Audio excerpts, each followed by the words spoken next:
Friends, ఒక పాట అడవిని మాయ చేసింది. కానీ ఒక మాటతో ఆ పాటే మౌనమైంది. ఎందుకో తెలుసా?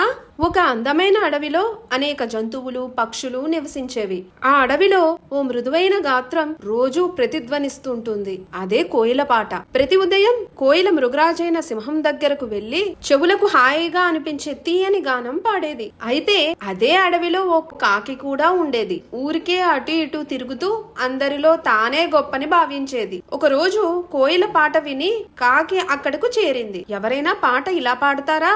ఈ శబ్దం వింటే చిరాకొస్తుంది. పాట అంటే నాలా పాడాలి అని కాకి గర్వంగా చెప్పింది. దానికి కోయిల, నేను పుట్టినప్పటి నుంచి ఇలాగే పాడుతున్నాను. నా పాట అంటే మృగరాజుకు కూడా చాలా ఇష్టం. ఎవరు నా గానాన్ని ఎప్పుడూ అవమానించలేదు అని అంది. దానికి కాకి, నాకు ఎంత జ్ఞానం ఉందో నీకు తెలీదు. నేను చెప్పేది విని నాలా పాడడం అలవాటు చేసుకో అని చెప్పింది. ఆ మాటలు విన్న కోయిల ఏం చెయ్యాలో అర్థం కాలేదు. మెల్లగా పాడటం మానేసింది. కొన్ని రోజులుగా కోకిల పాట వినపడకపోవడంతో సింహం ఏమైందని ఆరా తీసింది. అప్పుడు కోకిల జరిగిందంతా వివరించింది. అప్పుడు సింహం కాకిని, కోకిలని పిలిపించింది. ముందు కాకిని పిలిచి, నీకు పాడటం వచ్చా అని అడిగింది. రాదని బదులిచ్చింది కాకి. ఏమాత్రం ప్రావీణ్యం లేని ఒక విషయం గురించి మాట్లాడి కోకిలని తక్కువ చేయడం కాకి తప్పు.